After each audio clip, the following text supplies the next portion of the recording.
Hello world, from whichever time zone you're catching me from. My name is MD90 and welcome to my YouTube channel. If you're not subscribed to the channel, make sure you hit that subscribe button, turn on the bell notification to all so that you do not miss any upload that comes up on the channel. And the easiest way for you to navigate the channel, because we put up a lot of content, is head to the playlist and you'll find all various things that we're doing here curated for you based on your interests. So we've got the Kutka podcast, we've got the Tishimi production. These are movies, actually, short movies that you can find on that playlist, and news and trends.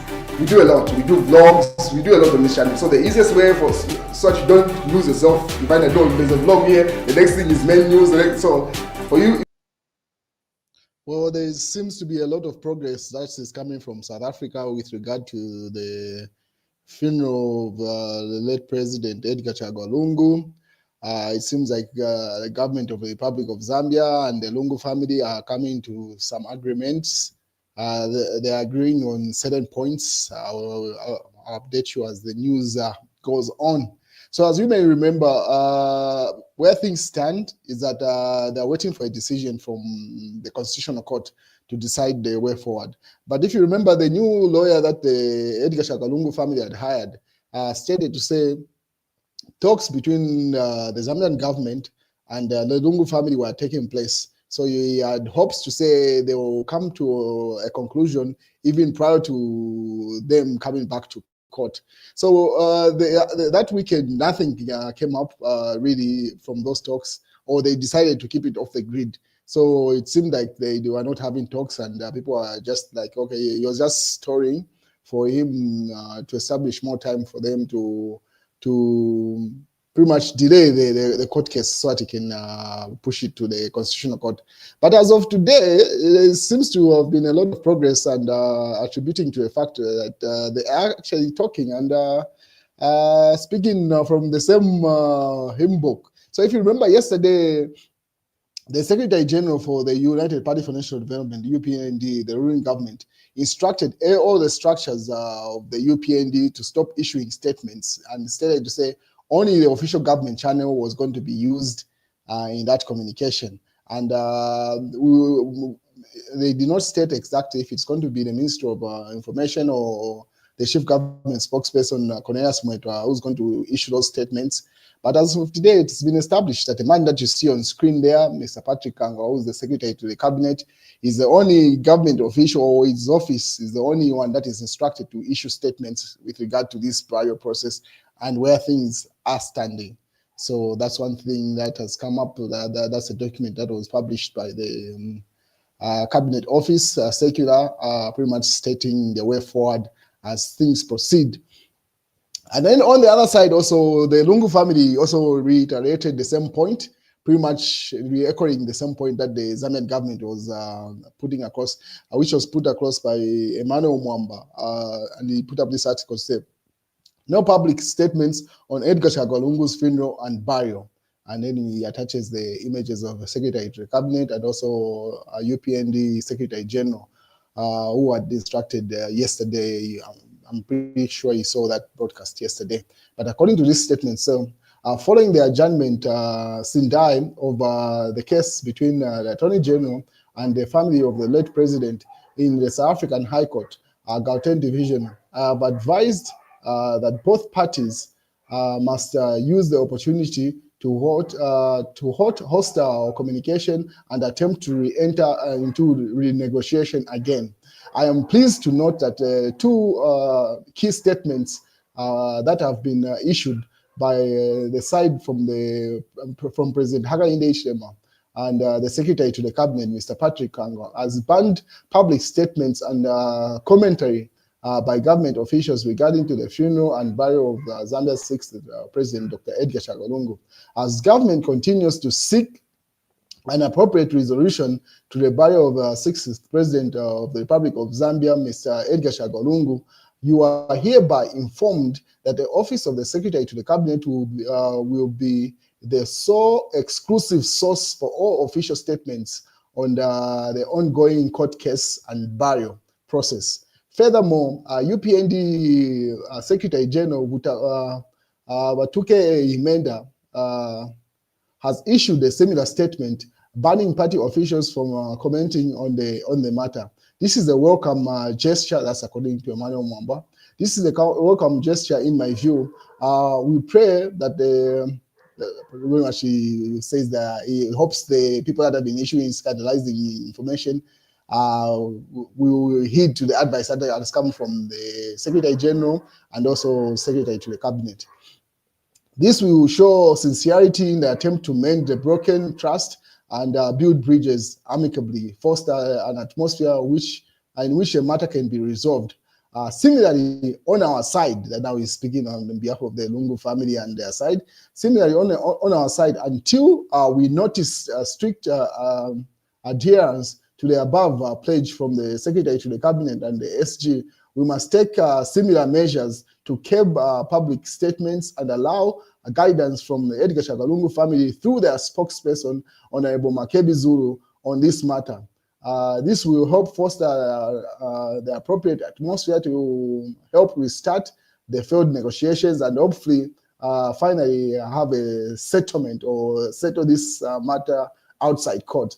So let's wait and see. Let's wait and see, and let's pray for success of these endeavors. So that's the agreement between the Zambian government and the Lungu family. They've agreed to say, on the Lungu family, only Makebi Zulu is the official person that is to issue statements.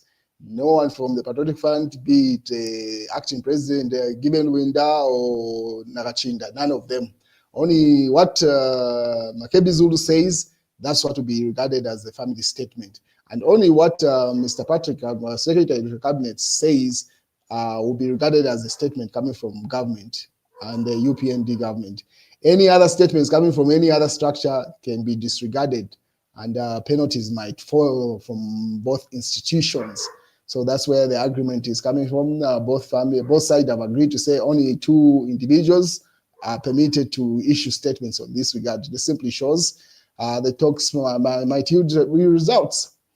But on the other front, it seems like there is tension, as tension rises, according to Mashake Akashambata. He put up an article to say, tensions rise as some push Tesila Lungu to contest 2026 presidential elections within the Patriotic Front. So he alleges to say there are certain individuals within the Patriotic Front that are pushing the candidature of Tesila Lungu. And obviously, he put up an article of that nature. And Given Luminda responded. And it seems like there's truth to that article. According to the news diggers, saying, hold your ambitions. Let's bury Lungu first, Luminda tells PF members. So it seems like that's an instruction coming from Given Luminda. As you may be aware, that's if not the acting president, it should be the vice president of the Patriotic Front. At least the one that most of the Patriotic Front members of parliament submit to. He has simply said the people wait, let the burial take place, and once that's done, that's when we can proceed with that stuff. Those are the things that are happening within the Patriotic Front. Why is this push for the arrest of Mary Zaloumis, or the said farmer, seems to be heating up? So Shifetari say arrest Maria Zaloumis. And obviously says no, there is no need for her to still be out here. And he doubles down, says yes, Maria Zaloumis must be arrested, but please don't bring the issue of tribe. How does that even come in? He simply says yes, she has to be arrested, just like the people who work for her were arrested because she's the authority there. And obviously the Patriotic Front doubles down. They say our immunity, simply saying that she seems to be enjoying some sort of immunity, because how can you arrest people that work under her and she's the authority? And they alleged to say, according to the video that has been circulating, the voice that you hear in the background is alleged to be her in there. So you arrest everyone else that was involved in that beat up of that young man, but you leave the authority. How does that work out? And that's where the public outcry is coming from, to say, if she's innocent, just arrest her, just like you've arrested those guys, and then let her prove her innocence in court. and like you pick up the other people alleged to be involved in this crime, and then you leave one person on what grounds? That's where the public outcry is coming from.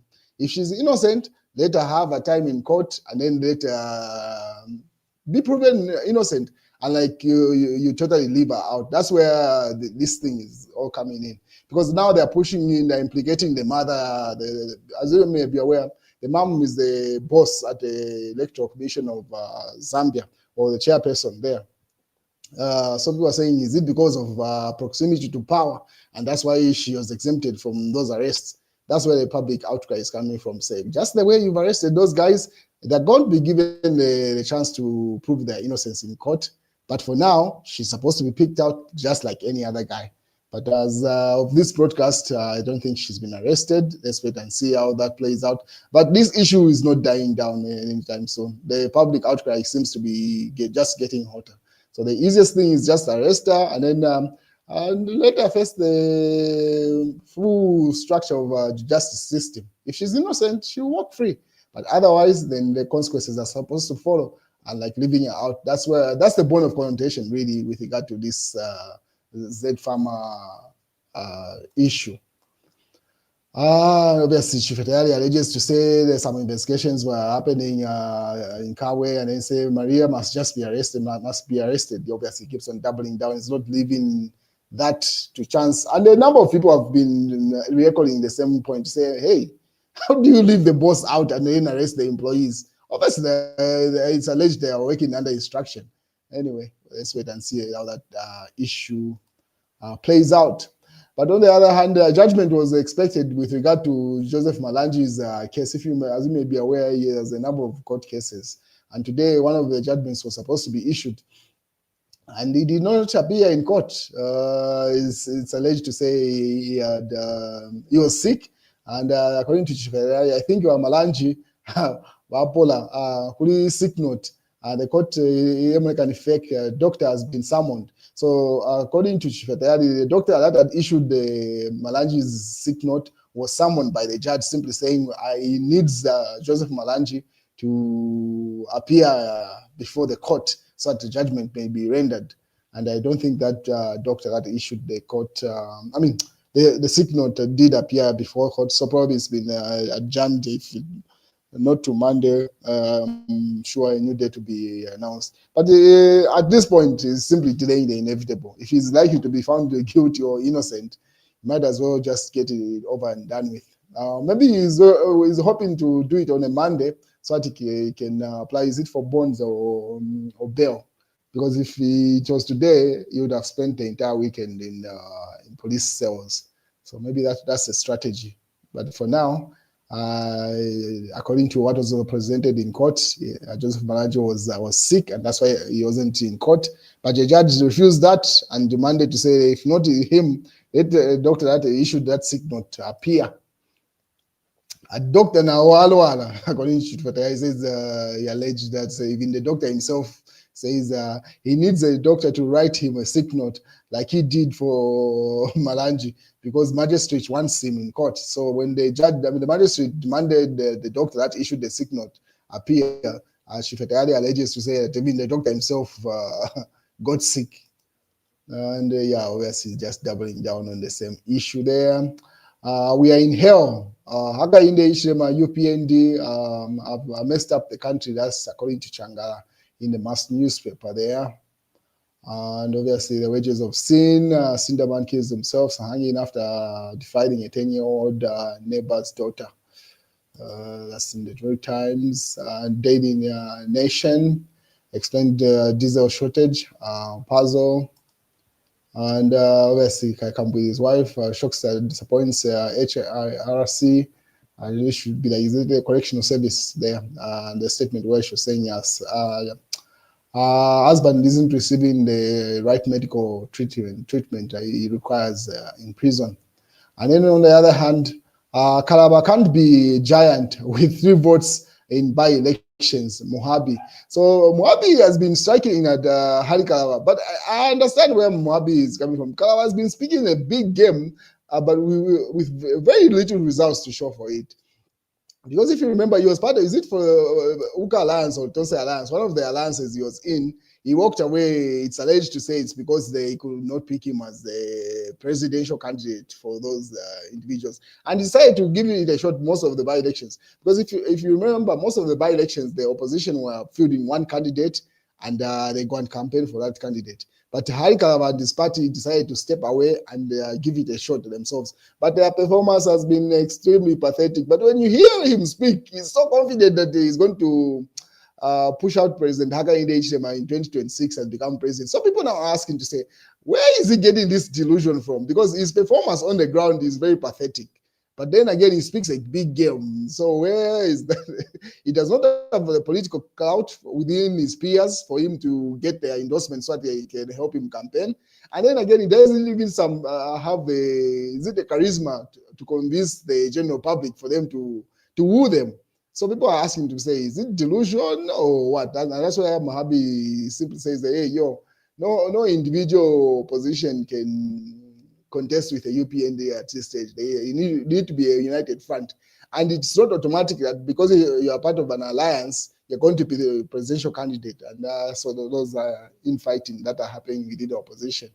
But I agree with that statement. Harikawa is a little bit too delusional. He needs to humble himself and work with others. His performance has nothing to show to say, yes, this is the guy that we can rally behind because he has the groundwork or strong base on ground. His performance is extremely pathetic. So there's need for humility, and he should be willing to work under whoever is going to be picked in that alliance. If not, let him keep on playing with himself. But really, there's nothing to show for it if you look at their past performances